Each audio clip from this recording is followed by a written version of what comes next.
Thank you, Sandy, and thanks for having me here.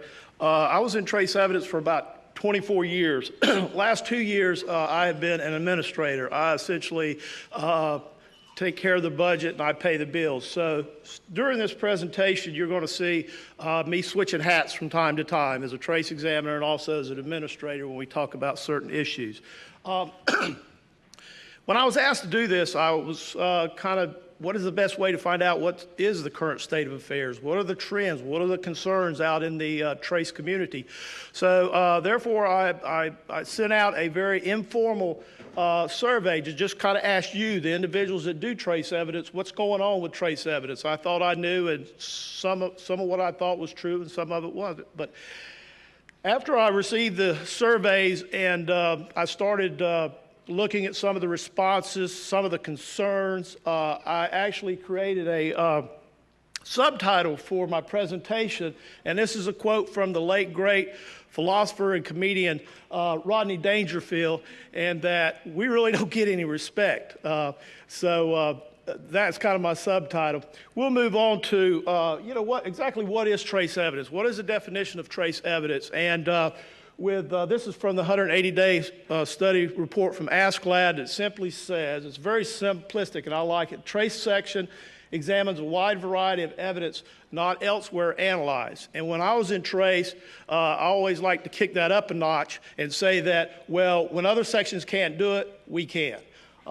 So from the survey, I kind of wanted to know what disciplines are out there. What are we doing? As you can well see, the vast majority of laboratories are still doing fibers, paint, glass, and hair, and arson, to a lesser degree, explosives and other sub-disciplines.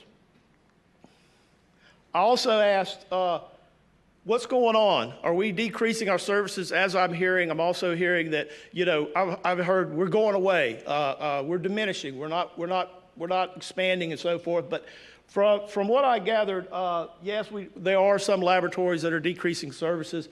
However, surprisingly, 34% of the laboratories responded and said, no, we're actually increasing services within the laboratories. Decreasing submissions is a little bit more pessimistic view. Yes, in 44% of the laboratories, we see a decrease in submission for trace evidence. And I think we're going to get into some of the root causes for that as the presentation proceeds. We all know that DNA has impacted the laboratory as a whole, and prior to the federal government grant situation, states and localities were looking for any way to enhance their DNA sections, and unfortunately, trace and question documents were oftentimes cannibalized. Their resources were in order to support DNA. Hopefully that's gone away a little bit with the federal support. However, as you can see, laboratories still feel like DNA has heavily impacted their crime laboratory and their section. This to me was a very disturbing response. I asked, is the role of trace evidence diminishing in the eyes of law enforcement? A resounding 62% of you said yes. And when we were asked why is that, there was a number of different responses, but the thread among the responses were that they are not aware of what we do. They just don't know what we do. And we're going to talk about awareness in future slides. They are not familiar with collection techniques. In other words, somebody's not educating them. And they also feel like collection is time consuming. They just don't want to bother. It's easier, I guess, collecting for DNA.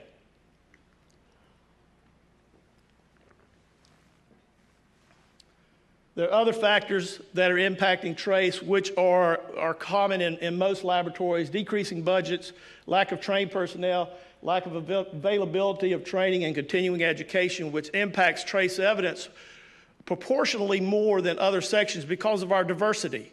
And a lot of time administrators don't understand that. We have so many sections in one section primarily that requires a great deal of training. Asked about the strength of conclusions, and poor hair takes a beating again. As you can see, 46% of the laboratories responded, yes, our conclusions have decreased with hair. But surprisingly enough, the other materials, we've not seen a decrease. Actually, in some of them, we've seen an increase, which was very pleasing. Also asked about availability of resources. 62% of you said that you do have enough instrumentation. Training is, again, a issue, with 52% saying you did, 48%, almost half, said you did not.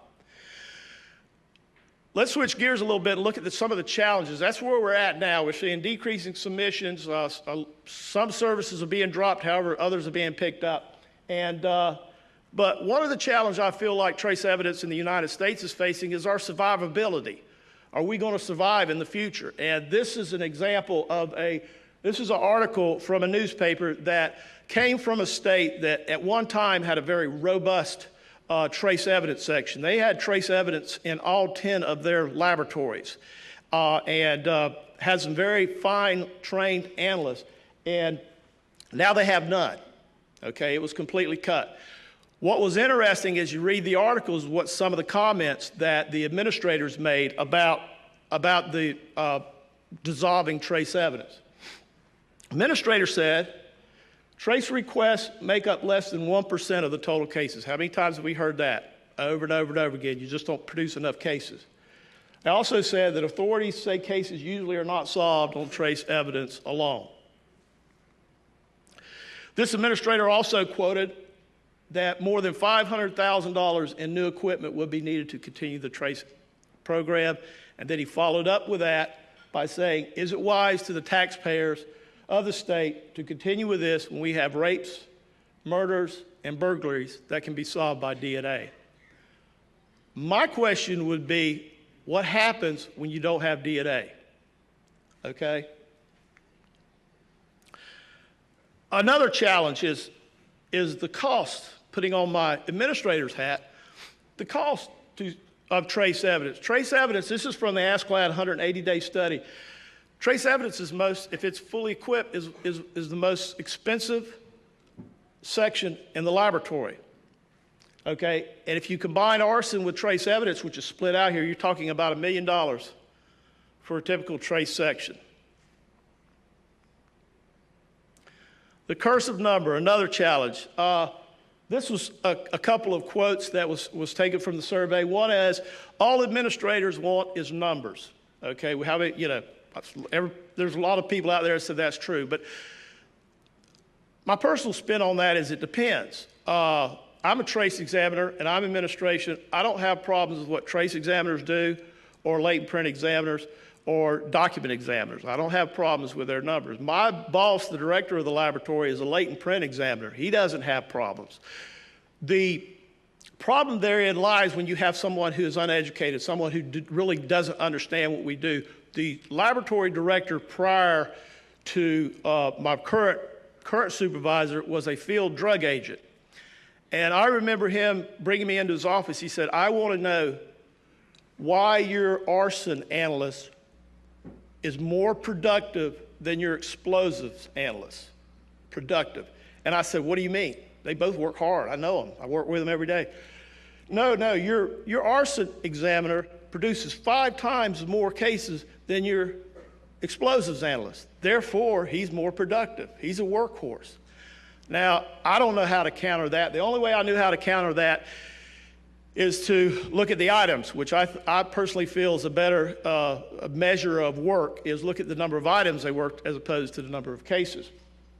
So I started using that, and that was the only thing that helped. Many of you have to do weekly case counts, telling how many cases you work. I'd also put how many items individual work. The second comment, we've probably heard this before in your laboratory or other laboratories. This actually came from the survey where one guy said, many trace analysts are notoriously slow. So we've got the stigma of being very, very slow. We don't produce enough cases. So in the minds of some administrators, that means, are we worthwhile or not? Leadership.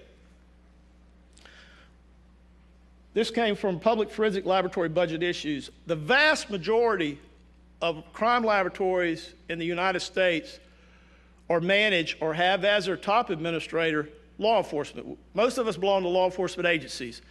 And the vast majority of managers, top administrator, are law enforcement individuals.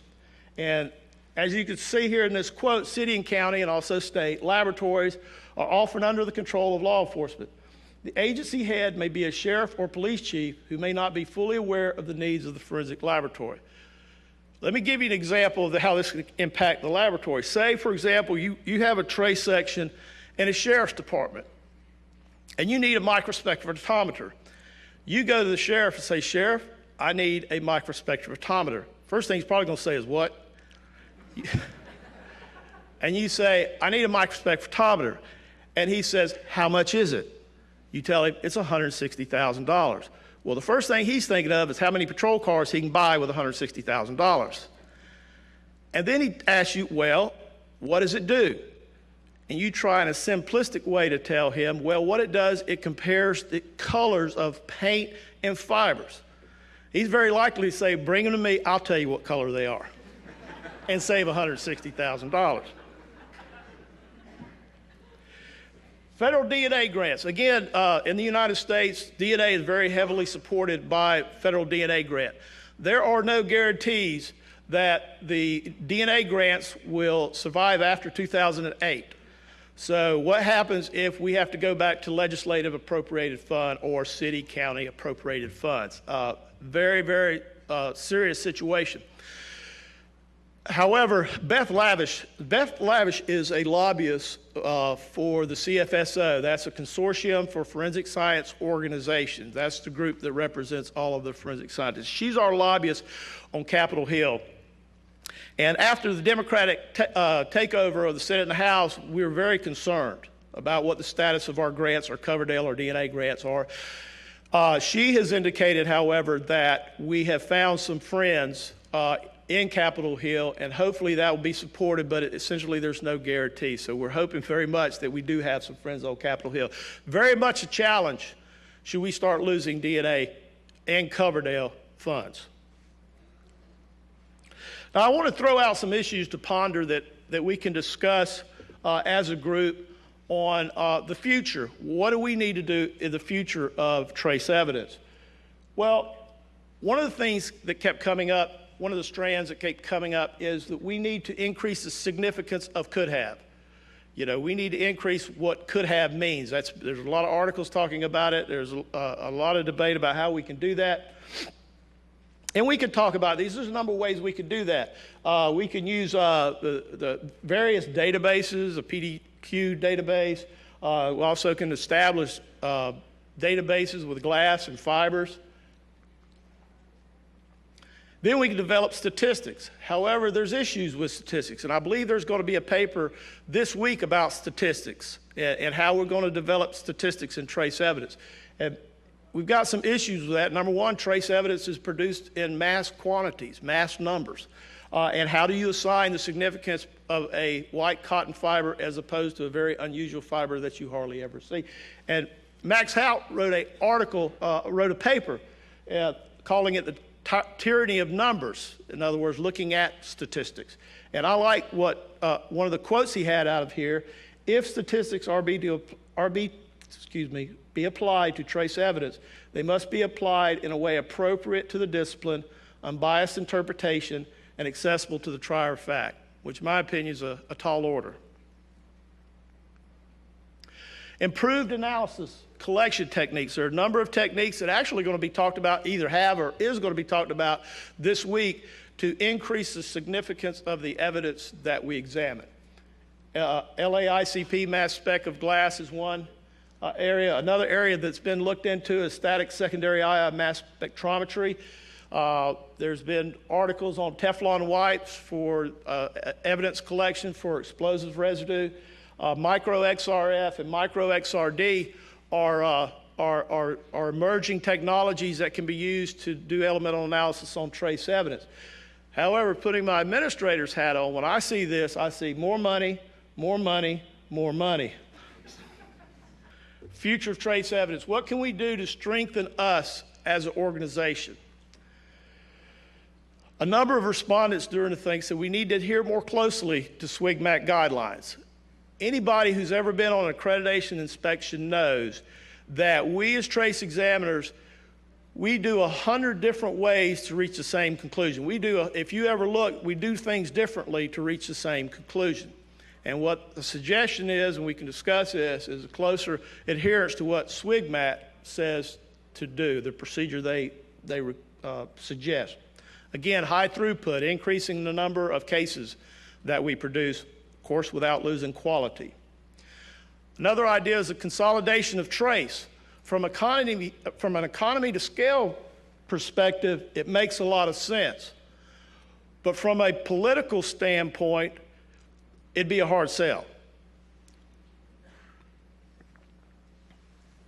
Another suggestion that I really do like is to develop a trace evidence website. I know they have one with gunshot residue, but overall developing one for trace evidence so analysts across the nation can ask questions, they can look at procedures, they can, got tough cases, you can talk with other analysts about it, and have just a open website. And then my little commentary is to take advantage of management opportunities, get in the driver's seat. One of the most important things that I think we could do, we were talking about 62% of law enforcement feel that our role is diminished. And we talked about why they're not aware, why there's not education, they don't know how to collect it. So I think it's very important for us. We must raise the awareness of trace evidence. We must educate law enforcement officers, police, and our administrator. When we do some very cool things. I mean, we've got papers this week on feathers, we've got papers on glitter. We have got to, when we have really cool cases, we've got to bring that to the attention of our administrators. We've got to tell them what we do. We've got to say, look, we made this case. DNA didn't, okay? But I think that's very important for our future in trace evidence. Finally, a final thought that I have, and it's already been mentioned once, that trace evidence should be viewed as a complementary aspect of evidence analysis. It shouldn't be regarded as last resort evidence as it sometimes is. Here's my contact information. Some of you said you would like a compilation of the survey that I took. If you email me, I'll be glad to send you the entire compilation of that. And I'd also like to thank Jennifer Remy, who's in our laboratory, who really did this for me. She really did all the legwork, and I certainly do appreciate it. Thank you.